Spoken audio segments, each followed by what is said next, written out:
प्रभु से प्रार्थना करते हैं कि जिस सद्भाव के साथ हम आज के इस कार्यक्रम का आयोजन यहाँ कर रहे हैं, प्रभु भोलेनाथ काशी विश्वनाथ हमें शक्ति दें, गुरुओं की कृपा हम पे बनी रहे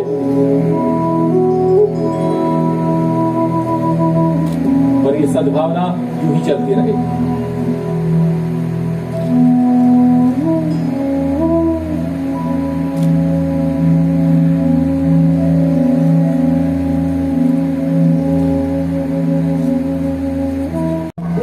देश के गौरव और सद्भावना के वाराणसी अध्याय में आप पधारे हैं श्रीमान योगी आदित्यनाथ जी। आपको कोटि कोटि प्रणाम, अभिनंदन, आभार। एनआईडी फाउंडेशन दिल्ली की तरफ से आयोजित इस कार्यक्रम में आपका स्वागत है, अभिनंदन है। उत्तर प्रदेश को उत्तर प्रदेश होने का गौरव प्रदान करने वाले यशस्वी एवं दृढ़ निश्चयी आज के कार्यक्रम के मुख्य अतिथि आदरणीय श्रीमान योगी आदित्यनाथ जी, माननीय मुख्यमंत्री उत्तर प्रदेश, हिंदू और सिख धर्म ड्रीम में डिलीवर और heartfelt the legacy of faith है, जो हमारे माननीय प्रधानमंत्री श्री नरेंद्र मोदी जी की पथ प्रदर्शक पहलों को प्रदर्शित करती है। वाराणसी में आयोजित ये सद्भावना कार्यक्रम भारत की समृद्ध संस्कृति, विरासत में निहित बंधुत्व, सद्भाव और एकता के लोकाचार को बनाए रखेगा। भारतीय सभ्यता के केंद्र हमारे माननीय प्रधानमंत्री श्री नरेंद्र मोदी जी की कर्म भूमि वाराणसी में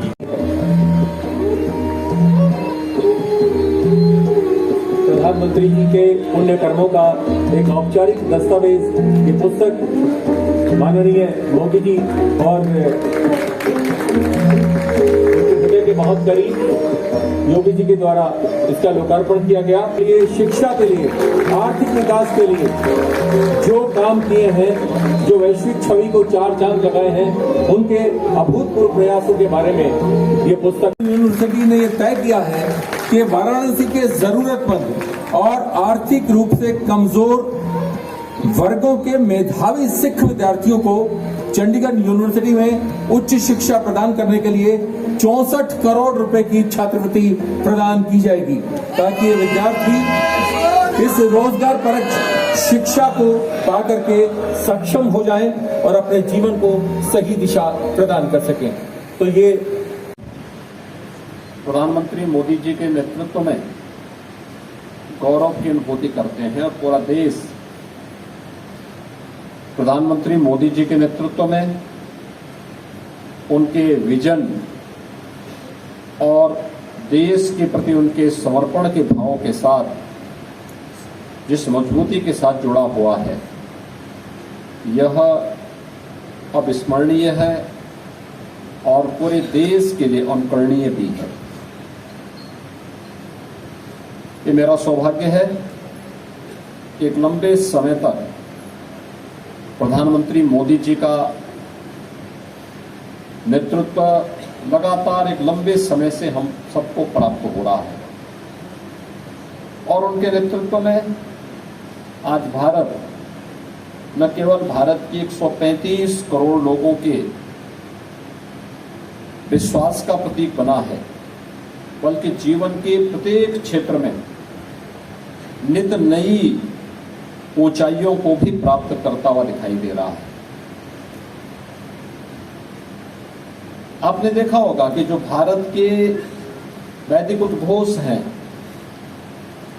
उसको बड़ी सहजता के साथ उन्होंने अपने जीवन का हिस्सा बनाया और उसे व्यवहारिक धरातल पर उतारने का कार्य भी किया। अक्सर हमारे जीवन में सबसे बड़ी समस्या क्या होती है? एक नेता एक लंबे समय तक आम जनमानस के विश्वास को बनाए नहीं रख पाता।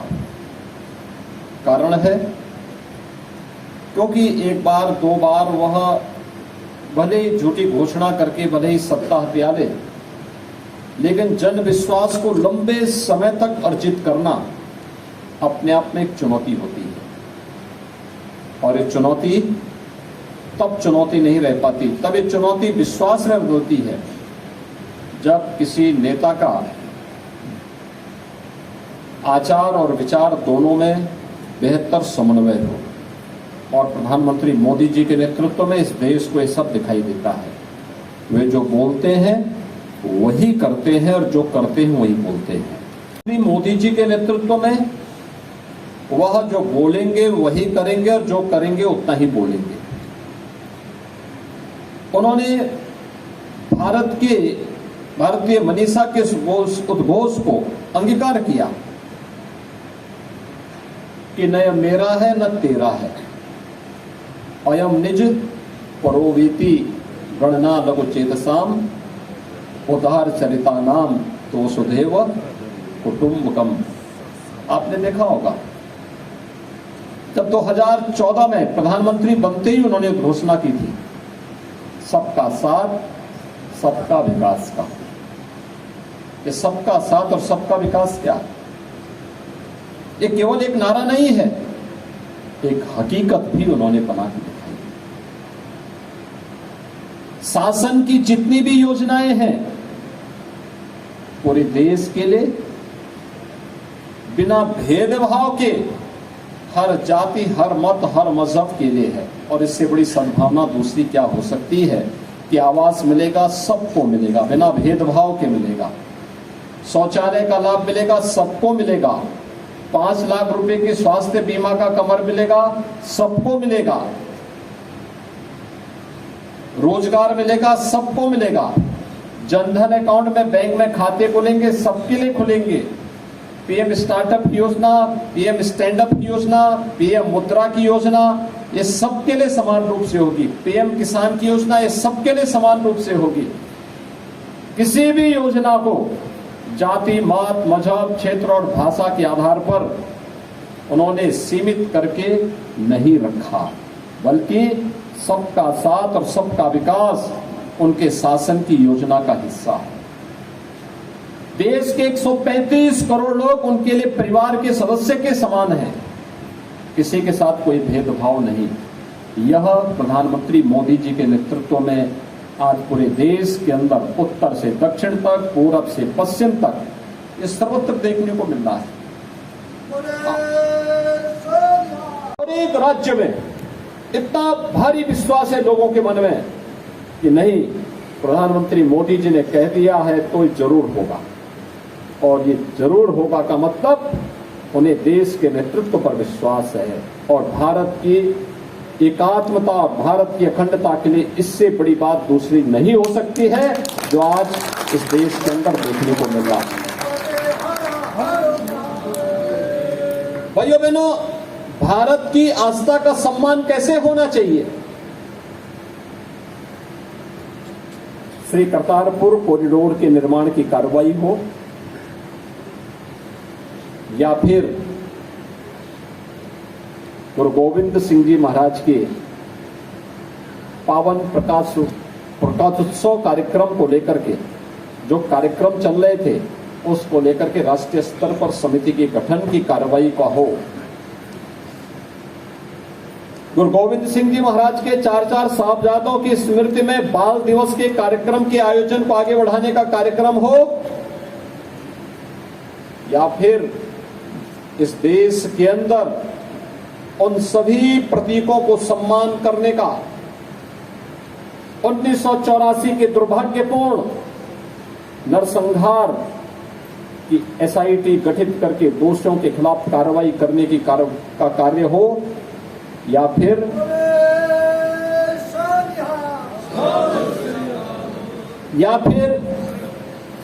भारत के सनातन धर्म के उन मूल्य उन आदर्शों की स्थापना करने का। अभी यहां पर बात चल रही थी काशी विश्वनाथ मंदिर की।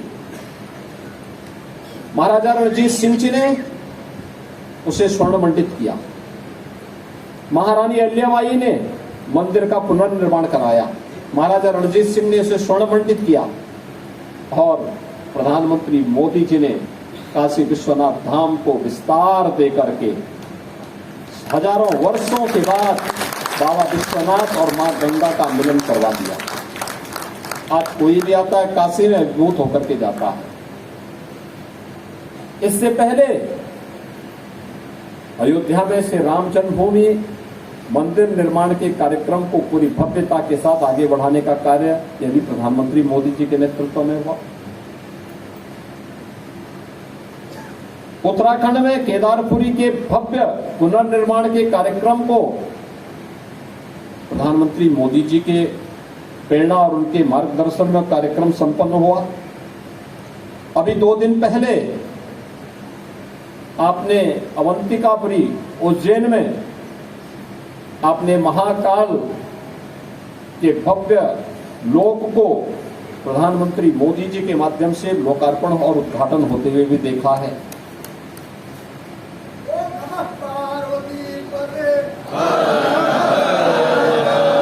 को एक साथ एक मंच देकर के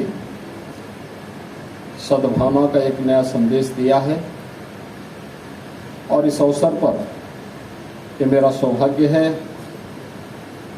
कि 2 महत्वपूर्ण पुस्तकों मोदी @20 ड्रीम्स मीट डिलीवरी तथा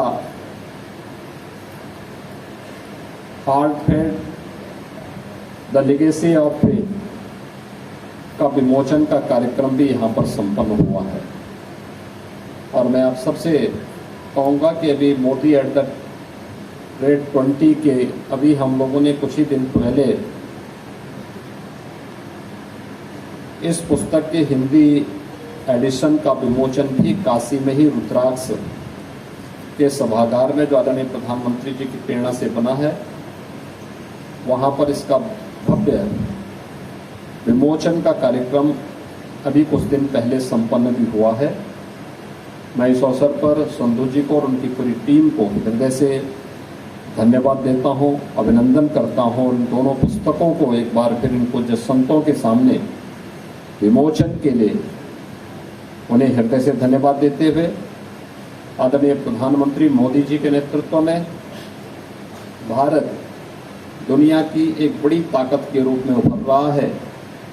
इसके लिए बाबा विश्वनाथ से प्रधानमंत्री मोदी जी के स्वस्थ दीर्घ जीवन और लंबे समय तक उनका मार्गदर्शन और उनका नेतृत्व भारत को और दुनिया को प्राप्त हो, इसकी कामना भी करता हूं।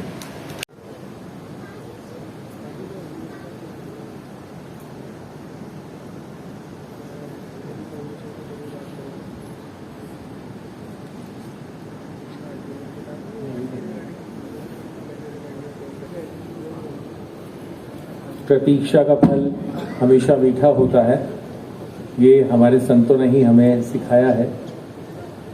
तो थोड़ा सा ये असहज उन लोगों के लिए हो सकता है प्रतीक्षा करना जिन्हें इसका अभ्यास।